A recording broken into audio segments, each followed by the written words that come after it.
Hello everyone, कैसे हो आप सब। I hope you all are doing well. तो आज हम इलेक्ट्रोस्टैटिक पोटेंशियल एंड कैपेसिटेंस का नेक्स्ट लेक्चर करने वाले हैं, that is based on equipotential surface.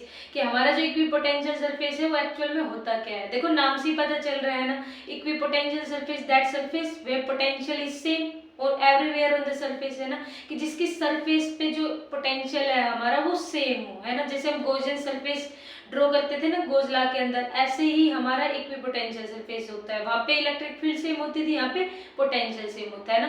तो हेडिंग लगाओ इक्विपोटेंशियल सरफेस, इक्विपोटेंशियल सरफेस, है ना। कौन सा surface? Surface where electric potential is same everywhere, है ना। किसकी बात कर रहे हो? 3D की बात कर रहे हैं। यानी कि ऐसा सरफेस जिसपे हमारा पोटेंशियल क्या हो, सेम हो, है ना। एग्जांपल करते हैं तब समझ आएगा ज्यादा। देखो एग्जांपल में मैंने क्या माना, मैंने एक पॉइंट चार्ज माना, है ना। पॉइंट चार्ज, अब पॉइंट चार्ज सबको पता है, बहुत छोटा सा चार्ज, छोटा सा एकदम, है ना, जिसका खुद का क्या नहीं होता है, इलेक्ट्रिक फील्ड नहीं होता है ना। पॉइंट चार्ज यानी कि ये छोटा सा मैंने पॉइंट चार्ज मान लिया ना। इस पॉइंट चार्ज क्यों है ना, इससे आर डिस्टेंस दूर, आर रेडियस दूर मैंने क्या ड्रॉ कर लिया, एक स्फीयर ड्रॉ कर लिया, है ना। यानी कि ये भी मेरा क्या है, आर है, ये भी मेरा क्या है, आर है, ये भी मेरा क्या है, आर है ना। इसको थोड़ा सेंटर में कर लेना ऐसे। तो देखो यानी इस पॉइंट चार से आर रेडियस दूर, है ना, सभी पॉइंट, है ना। तो यानी कि इक्वल इक्वल होंगे, क्यों? क्योंकि देखो आर रेडियस यहाँ पे भी आर है, यहाँ पे भी आर, डिस्टेंस सेम है, तो जो यहाँ पे पोटेंशियल होगा हमारा वही पोटेंशियल हमारे यहाँ पे होगा, है ना। इस पॉइंट को मैंने 1 नाम दे दिया, इसको 2 नाम दे दिया, मैंने इसको 3 नाम दे दिया, इसको 4 नाम दे दिया ना। यानी कि V1 equal to V2 equal to V3 equal to V4 होने वाला है। क्यों? क्योंकि जब देखो जो पोटेंशियल हमारा यहीं पे होगा तो इतनी ही डिस्टेंस दूर पे जो यहाँ पे पोटेंशियल है वही पोटेंशियल हमारा यहाँ पे होने वाला है ना। यानी कि ये सभी पोटेंशियल्स मेरे किसके इक्वल आने वाले हैं, के क्यू बाई आर के इक्वल आने वाले हैं। ये हमने बात की है किसकी, पोटेंशियल की, कि पोटेंशियल एट 1 2 3 4 इजकल टू के क्यू बाई आर, सभी जगह इक्वल रहने वाले। ये तो सिंपल मैंने एक स्फीयर की बात की। अगर मैं कंसेंट्रिक स्फीयर्स बना दूं, मतलब बहुत सारे स्फीयर बना दूं, सेंटर पे चार्ज है मेरा, है ना, एक स्फीयर ये बना दिया, एक स्फीयर ये बना दिया, है ना, एक ये बना दिया, कॉन्सेंट्रिक स्फीयर बना दिया लगातार। तो देखो ये सेंटर से इसकी रेडियस मैंने मान ली r, है ना, इस सेंटर से यहाँ तक की रेडियस मान ली मैंने 2r, यहाँ से यहाँ तक की मान ली मैंने 3r, है ना। ये r है, ये 2r है, ये 3r है। बेशक से रेडियस चेंज हो रही हो, लेकिन इस r रेडियस वाले सरफेस पे जो स्फीयर है इसके सरफेस पे पोटेंशियल हर जगह सेम होने वाला है। ये 2r वाले रेडियस का जो स्फीयर है इस पे हर जगह पोटेंशियल सेम होने वाला है। 3r वाले पे पोटेंशियल, इन पे हाँ, इन पे अलग अलग होगा। क्यों? क्योंकि इस पे मान लो मैंने 10 वोल्ट मान लिया तो इस पे 9 वोल्ट होगा, इस पे 8 वोल्ट होगा, है ना, एज्यूम किया नंबर। क्यों? क्योंकि देखो के क्यू बाई आर है ना, यानी इनवर्सली प्रोपोर्शनल है किसके, रेडियस के। यानी जैसे जैसे हमारी रेडियस इंक्रीज करिए वैसे वैसे पोटेंशियल हमारा क्या करेगा, डिक्रीज करेगा। क्योंकि चार्ज और जो डिस्टेंस है ना, देखो चार्ज के तो डायरेक्टली प्रोपोर्शनल होता है, लेकिन डिस्टेंस की क्या है, इनवर्सली प्रोपोर्शनल है ना। तो ये है पॉइंट चार्ज के लिए। यानी यहाँ पे जो पॉइंट चार्ज है हमारा ये क्या बिहेव कर रहा है, इक्विपोटेंशियल सरफेसेस को शो कर रहा है ना। तो मैं लिख सकती हूँ क्या कि concentric spheres with charge as center of sphere, with charge as center of sphere are equipotential surfaces। देखो ये बात समझ आई कि concentric spheres with charge at centre of sphere है इक्विपोटेंशियल सरफेसेस। क्यों? क्योंकि देखो सेंटर ऑफ स्फीयर पे चार्ज रखा है ना, उसके अराउंड में मैंने कॉन्सेंट्रिक स्फीयर्स ड्रॉ किए, तो उनका जो पोटेंशियल है वो क्या होने वाला है, सेम होने वाला है ना। तो देखो एक हमने पॉइंट चार्ज की बात की, अब हम बात करेंगे किसकी, लीनियर चार्ज की बात करें ना। तो इसको नोट कर लो, फिर हम लीनियर चार्ज की बात करते हैं। इसको नोट करिए, आगे करें, है ना, इरेज करना, स्क्रीनशॉट ले लिया होगा। देखो आज का लेक्चर हमारा काफी छोटा रहने वाला है ना, केवल इक्विपोटेंशियल सरफेस की बात करने वाले हैं हम आज के लेक्चर में। देखो नेक्स्ट क्या है हमारा एग्जांपल, लीनियर चार्ज का। अब लीनियर चार्ज सबको पता होगा है, लीनियर चार्ज का हम इलेक्ट्रिक फील्ड भी फाइंड आउट कर चुके हैं, सारी चीजें कर चुके हैं हम। लीनियर चार्ज की जो फर्स्ट चैप्टर था हमारा उसमें पढ़ा था ना, ई क्या आया था हमारा, λ/2πε0r आ रहता है ना। जिसको नहीं पता ये सारी चीजें वो लेक्चर देख सकते हैं। देखो लीनियर चार्ज का मतलब क्या है कि इनफाइनाइटली लॉन्ग वायर है ना, इस पे पॉजिटिवली चार्ज डिस्ट्रीब्यूशन हो रखा है मेरा, है ना ऐसे। और नेगेटिव भी हो सकता है, नेगेटिव में पोटेंशियल क्या हो जाता है, नेगेटिव क्यों, क्योंकि हमें पता है कि पोटेंशियल हमारी कैसी क्वांटिटी है, स्केलर क्वांटिटी है ना। तो जो टर्म पॉजिटिव होगी, जो चार्ज पॉजिटिव होगा उसके लिए पॉजिटिव पोटेंशियल, जो नेगेटिव होगा उसके लिए नेगेटिव पोटेंशियल, है ना। तो लीनियर चार्ज डेंसिटी मान ली, पॉजिटिवली चार्ज डिस्ट्रीब्यूशन हो रखा है, इनफाइनाइटली लॉन्ग है ना। अब मैंने क्या किया, इससे एक पॉइंट कंसीडर किया, इससे r डिस्टेंस दूर है ना, इस पॉइंट पे। ऐसे ही अपोजिट साइड में r डिस्टेंस दूर इस पॉइंट पे मैंने क्या ड्रॉ कर लिया, मैंने एक सिलेंडर ड्रॉ कर लिया ऐसे, है ना। तो अब मुझे बताओ, देखो इस पॉइंट पे 1 मान लिया, इस पॉइंट पे 2 मान लिया, इसको मैंने 3 मान लिया, इसको मैंने 4 मान लिया। तो यहाँ पे मेरा जो पोटेंशियल है क्या वो सेम होगा, बिल्कुल सेम होगा। क्यों, क्योंकि देखो यहाँ से r डिस्टेंस है, यहाँ पे भी r डिस्टेंस है, यहाँ पे भी r डिस्टेंस है, ऐसे ही यहाँ पे भी r है, यहाँ पे भी r डिस्टेंस। तो जो पोटेंशियल 1 पे होगा भाई हमारा 2, 3, 4 पे हो गया। यानी मैं क्या बोल सकती हूँ, v1 equal to v2 equal to v3 equal to v4, है ना। बात समझ आई। और ऐसे ही मान लो मेरे पास केवल एक सिलेंडर ना हो, मेरे पास कॉन्सेंट्रिक सिलेंडर्स हो, यानी कि अब मैं किसकी बात कर रही हूँ कि ये हमारा लीनियर चार्ज डिस्ट्रीब्यूशन हो रखा था वायर पे, मैंने एक सिलेंडर ड्रॉ किया, है ना। अब मैंने क्या किया कि मैं कॉन्सेंट्रिक सिलेंडर्स बना रही हूँ, यानी एक सिलेंडर और बाहर बना दिया मैंने ऐसे।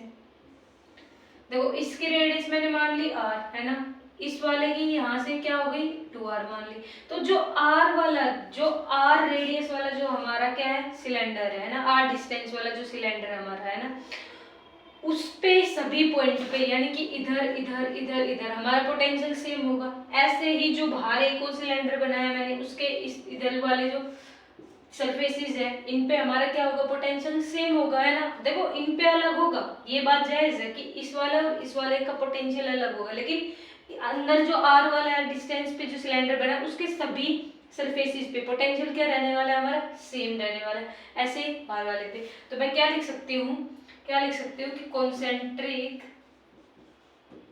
Cylinders with charge on axis of cylinder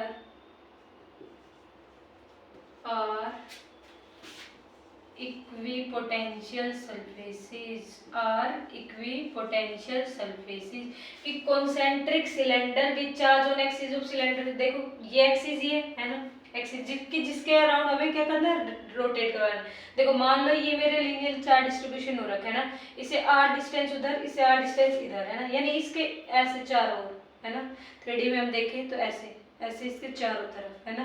तो चारों तरफ देखेंगे हम तो हमें क्या दिखेगा, पोटेंशियल हमारा सेम। देखो 3D में जूम कर लेना कि ये मैंने लीनियर चार्ज मान ली है ना, इसके इधर भी और इधर भी, है ना।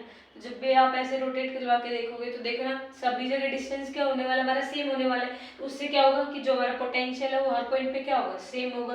तो concentric cylinder with charge on axis of cylinder are equipotential surfaces. तो आई होप अब आपको आइडिया लग गया होगा कि इक्विपोटेंशियल सरफेस हमारा क्या होता है, कि जहाँ पे हमारा इलेक्ट्रिक पोटेंशियल हो वो क्या हो, सेम हो। जैसे गॉसियन सरफेस में हमारी इलेक्ट्रिक फील्ड हर जगह सेम होती थी, है ना। तो इसको नोट करो। अब हम क्या बात करेंगे, प्रॉपर्टीज ऑफ इक्विपोटेंशियल सरफेस की बात करने वाले हैं कि पोटेंशियल इक्विपोटेंशियल सरफेस है उसकी क्या क्या प्रॉपर्टीज होने वाली है। तो स्क्रीनशॉट ले लीजिए।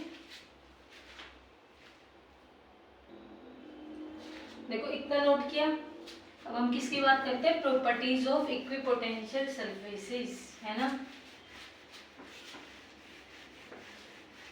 देखो एग्जाम्पल से क्लियर हो गया होगा आपको, है ना। तो अब हम क्या बात करने वाले हैं, प्रॉपर्टीज ऑफ किसकी, इक्विपोटेंशियल सरफेसेस। शॉर्ट में लिख रही हूँ, है ना, अब पूरा लिख लेना equipotential surfaces.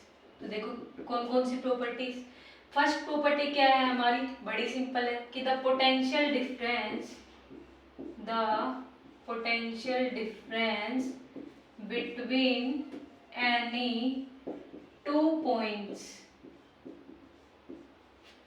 the potential difference between any two points of equipotential surface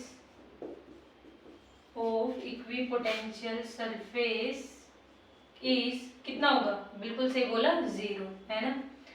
देखो the potential difference between any two points of equipotential surface is 0, कितना सिंपल है ना। मान लो प्लेन लिया मैंने, है ना, तो एक पॉइंट मैंने यहाँ पे मान लिया, एक ए यहाँ पे मान लिया मैंने बी, ये इक्विपोटेंशियल सरफेस है हमारा कि इसके अंदर सभी जगह हमारा पोटेंशियल क्या है, सेम है ना, एज्यूम किया हमने। तो देखो जो ए पे पोटेंशियल होगा वही हमारा कहाँ पे होगा, बी पे पोटेंशियल होगा, यानी कि वी बी, मैं इसको ए से बी पे मूव करा रही हूँ, है ना, चार्ज को एज्यूम कर लो, क्योंकि ए से बी पे मूव करा रही हूँ। दोनों के बीच का पोटेंशियल डिफरेंस क्या होने वाला है, फाइनल माइनस इनिशियल, यानी वी बी माइनस वी, कितना होगा, जब इसका पोटेंशियल और इसका पोटेंशियल, यानी कि V B equal to V A है, तो वी बी माइनस वी क्या हो जाएगा हमारा, 0 हो जाएगा, है ना। ये कोई पोटेंशियल डिफरेंस ही नहीं होगा, क्योंकि हर जगह पोटेंशियल क्या है हमारा, सेम है, कांस्टेंट है ना, थ्रू आउट। दूसरा क्या है, देखो दूसरा जो पॉइंट है वो इम्पोर्टेंट पॉइंट है ना, क्या कि no work is done by electric force in moving a charge in equipotential surface. No work is done by electrostatic force in moving a charge in equipotential surface. कि equipotential surface है उसके अंदर हम charge को move करा रहे हैं, यानी कि मान लो ये हमारा equipotential surface है, सेंटर पे चार्ज हमारा पॉइंट चार्ज रखा हुआ है, क्यों है ना, मैं इसमें एक पॉइंट से दूसरे पॉइंट पे चार्ज को मूव करा रही हूँ, तो क्या मेरा कोई वर्क डन होगा, नहीं होगा। क्यों नहीं होगा, क्योंकि देखो हमें पता है कि ऐसे केस में क्या होगा, W इलेक्ट्रिक फोर्स, जो हमारा work done by electric force है वो किसके इक्वल हो जाएगा, minus W by external agent, है ना। यही पढ़ते आ रहे हैं, जब हमने पोटेंशियल वाला कंसेप्ट पढ़ा था यही तो पढ़ा था कि इलेक्ट्रिक फोर्स का वर्क डन और जो हम खुद का जो हम अप्लाई करते हैं ना फोर्स लगा के वर्क डन, है ना, वो आपस में एक दूसरे के क्या होते थे, अपोजिट होते थे। कंडीशंस क्या क्या होती थी कि उसमें जो हमारी काइनेटिक एनर्जी वो चेंज नहीं होनी चाहिए, बहुत स्लोली हम मूव करते थे। सारा मैंने इलेक्ट्रिक पोटेंशियल वाला जो लेक्चर रिकॉर्ड किया था उसमें सब बताए थे, है ना, कैसे आया टर्म।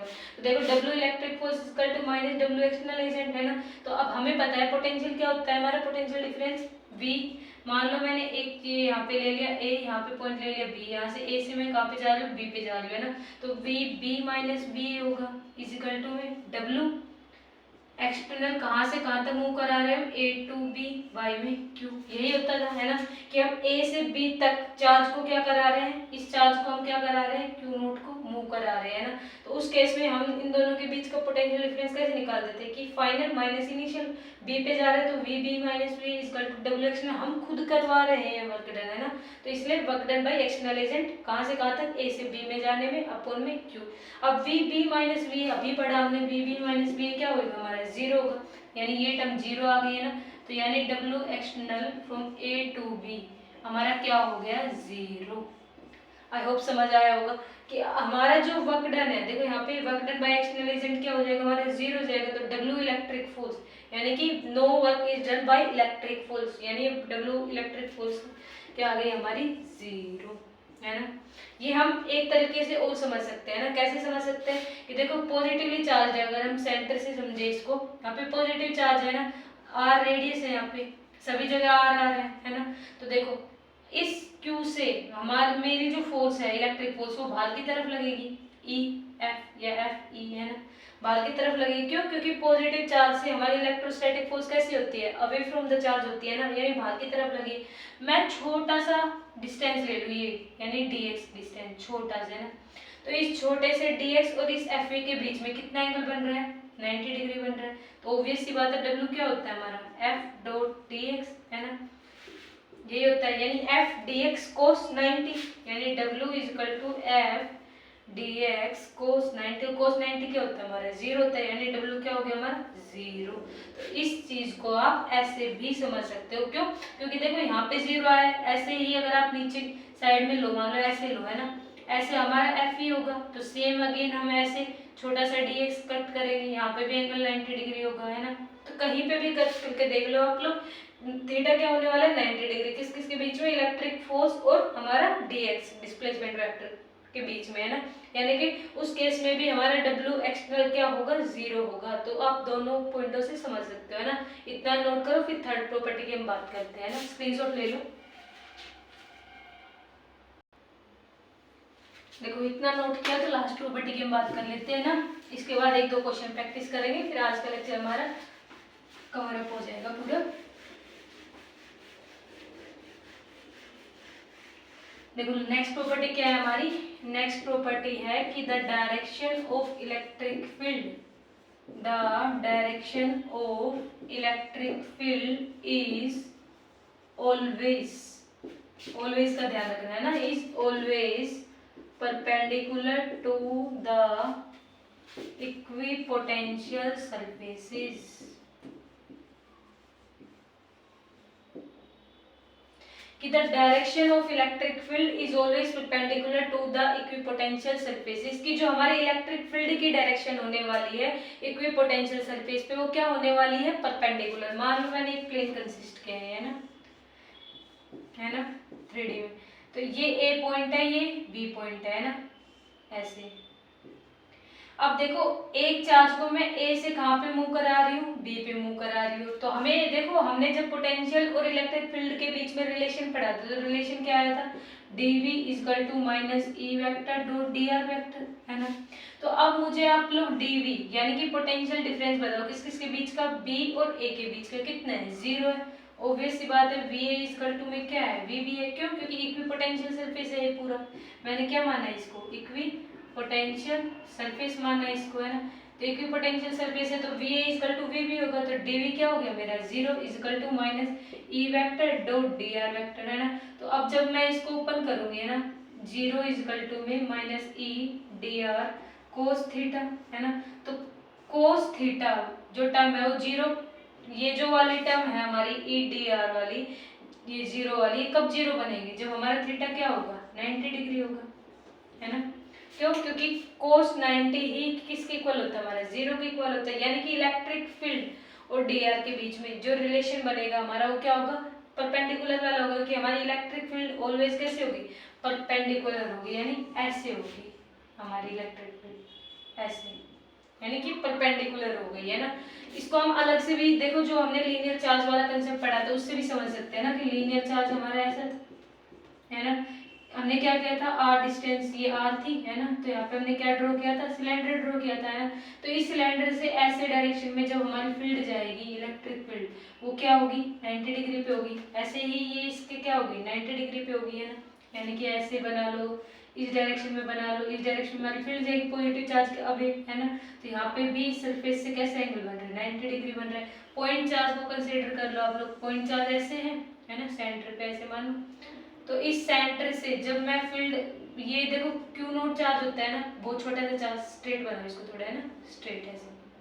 तो देखो ऐसे हमारी क्या जा रही है इलेक्ट्रिक फील्ड जा रही है, तो ये भी इस सरफेस के कैसे होगी 90 डिग्री पे होगी। कैसे भी बना लो आप लोग, है ना, ऐसे, यानी क्या होगी 90 डिग्री। यानी कि the direction of electric field is always perpendicular to the equipotential surface. Equipotential surface के हमारी जो इलेक्ट्रिक फील्ड है वो कैसी होने वाली है, परपेंडिकुलर होने वाले, है ना।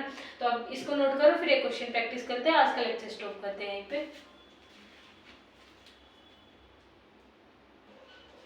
देखो इतना नोट किया, अब क्वेश्चन प्रैक्टिस करते हैं हम एक। इतना तो समझ आया होगा सभी को, है ना, प्रॉपर्टीज की बात की है। देखो एक क्वेश्चन क्या है हमारा, कि ड्रॉ क्या ड्रॉ करना है हमें, equipotential surface, draw equipotential surface for given electric field. कि मान लो हमें इलेक्ट्रिक फील्ड गिवन है, उसकी डायरेक्शन क्या है हमारी ऐसे है ना, ऐसे। ये क्या है हमारी यूनिफॉर्म इलेक्ट्रिक फील्ड, है ना। यहाँ पे क्या लिख लेना है, ब्रैकेट में यूनिफॉर्म लिख लेना है ना, यूनिफॉर्म इलेक्ट्रिक फील्ड की सभी जगह इलेक्ट्रिक फील्ड क्या है हमारी, सेम है ना, ऐसे।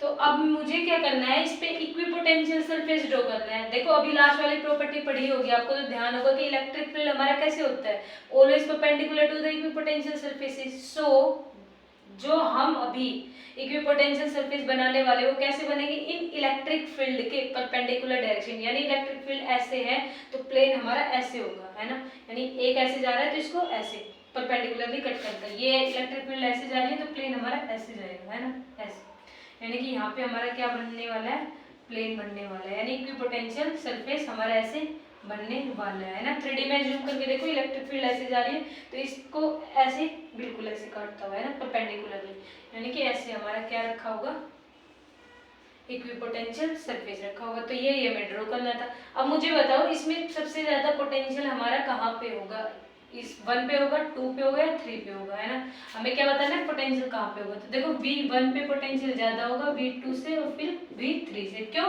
क्योंकि हमें पता है जैसे इन the direction of electric field जो हमारा इलेक्ट्रिक पोटेंशियल है वो क्या करता है, डिक्रीज करता है। मैंने जब किसकी प्रॉपर्टी बताई थी, पोटेंशियल की प्रॉपर्टी बताई थी, तो उसमें बताया था कि in the direction of electric field our electric potential always decreases. Why, because we know V is equal to KQ by R, as R is inversely proportional to the potential, so in the direction of electric field our potential always decreases। इतनी बात समझ में आ गई होगी आपको, है ना। तो अभी इसको नोट करो, फिर एक क्वेश्चन प्रैक्टिस करते हैं। देखो नेक्स्ट क्वेश्चन क्या है हमारा, इरेज कर दूं, है ना।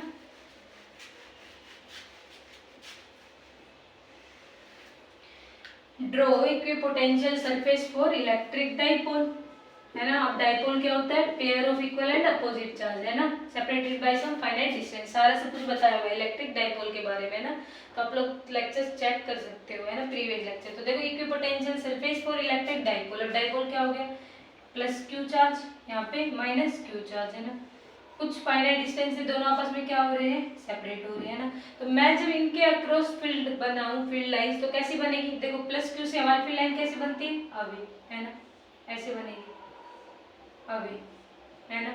लेकिन प्लस क्यू से माइनस, क्योंकि हमें पता है ना पॉजिटिव चार्ज की फील्ड लाइन कैसी होती है, अभी बाहर की तरफ जाती है ना, प्लस क्यू से माइनस क्यू की तरफ भी जाएगी। क्यों, क्योंकि प्लस क्यू के आउटवर्ड हो गई इस डायरेक्शन में और माइनस क्यू के इनवर्ड डायरेक्शन में होती है, यानी कि प्लस क्यू के आउटवर्ड हो गई, माइनस क्यू की तरफ जाती हुई हुई है, ऐसे, है ना, ऐसे, ऐसे, है ना, यानी कि यहाँ से भी क्या हो गए, अंदर की तरफ, है ना, ऐसे। इतना समझ में आई, इतनी बात। तो अब मुझे बताओ, मैं इक्विपोटेंशियल सरफेस इन दोनों डाइपोल जो ये बन रहा है हमारा प्लस क्यू और माइनस क्यू चार्ज की वजह से, तो इक्विपोटेंशियल सरफेस हमारा कैसे बनेगा।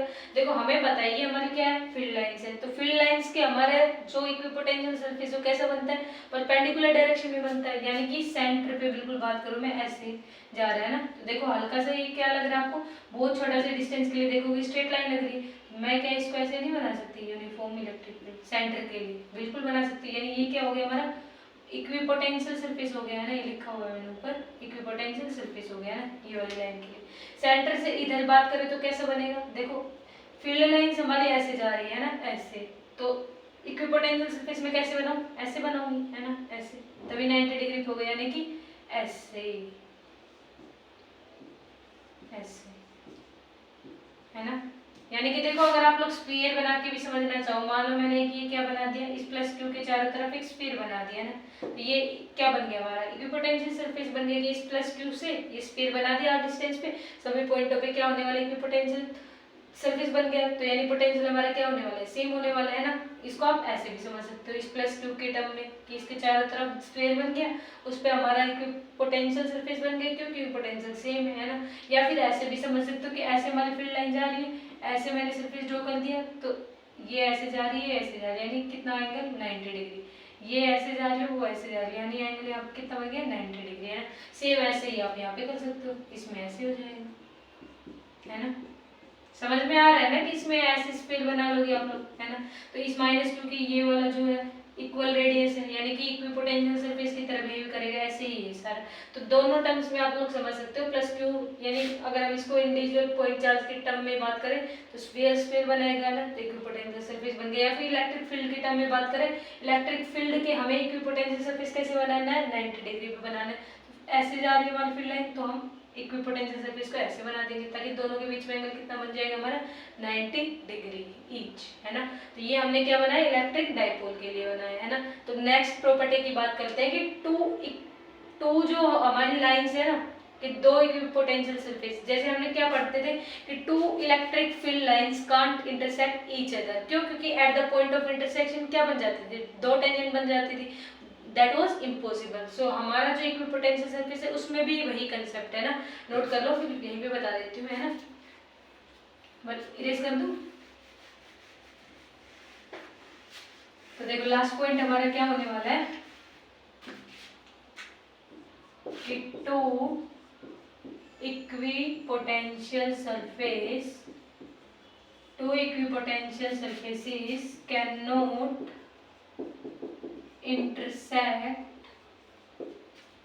each other, है ना। मान लो एक पोटेंशियल सरफेस हमारा ऐसे इक्विपोटेंशियल सरफेस हो, तो एक हमारा इक्विपोटेंशियल सरफेस ऐसे बना रखा है, एक मैंने इक्विपोटेंशियल सरफेस ऐसे बना दिया, है ना।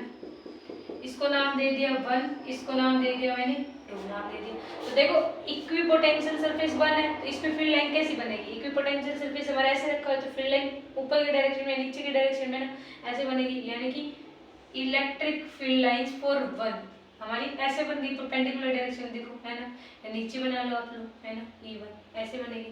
अब इलेक्ट्रिक फील्ड लाइन सेकंड की बात करें, सेकंड हमारा ऐसे वर्टिकली प्लेस है, तो इसकी इलेक्ट्रिक फील्ड लाइन ऐसे जाएगी 90 डिग्री पे, ना, यानी कि ऐसे जाएगी, यानी कि E2 के लिए हमारी ऐसे, ये हमारा प्ले इक्विपोटेंशियल सरफेस है, फील्ड लाइन ऐसे हो गई 90 डिग्री हो गया, इसके लिए E2 ऐसे होगी, और इस वाले के लिए 1 के लिए ऐसे होगी, है ना। तो अब देखो E1 और E2 यानी eight the point of intersection हमारी क्या हो गई, दो इलेक्ट्रिक फील्ड लाइंस हो गई। क्या ऐसा पॉसिबल है? नहीं। तो यानी कि at the point of intersection there are two electric field lines and that is impossible, है ना। क्या ऐसा कभी हो सकता है कि एक ही इंटरसेक्शन पॉइंट पे दो डायरेक्शन में इलेक्ट्रिक फील्ड लाइन हो? ऐसा तो हमने कभी नहीं देखा, पॉइंट चार्ज में भी हम पढ़ते थे, है ना, बाहर की तरफ होता था। क्या अभी कभी ऐसा हो सकता है कि एक बार में आ रही हो, एक बार में ऐसे जा रही हो, इनवर्ड आउटवर्ड दोनों? नहीं होता ना, ऐसे ही एक भी इधर है एक भी इधर है, ऐसे क्या कभी पॉसिबल है एक ही पॉइंट पे? नहीं। यानी कि at the point of intersection there are two electric field line and that is impossible. It means two equipotential surfaces cannot intersect each other like two electric field lines can't intersect each other। क्यों? क्योंकि at the point of intersection वहाँ पे two tangents हो जाती थी, two direction हो जाती थी, और वो चीज़ पॉसिबल नहीं है। तो ये हमने आज किसकी बात की, इक्विपोटेंशियल सरफेस की बात की है ना। So please and subscribe my channel. Thank you for watching my videos.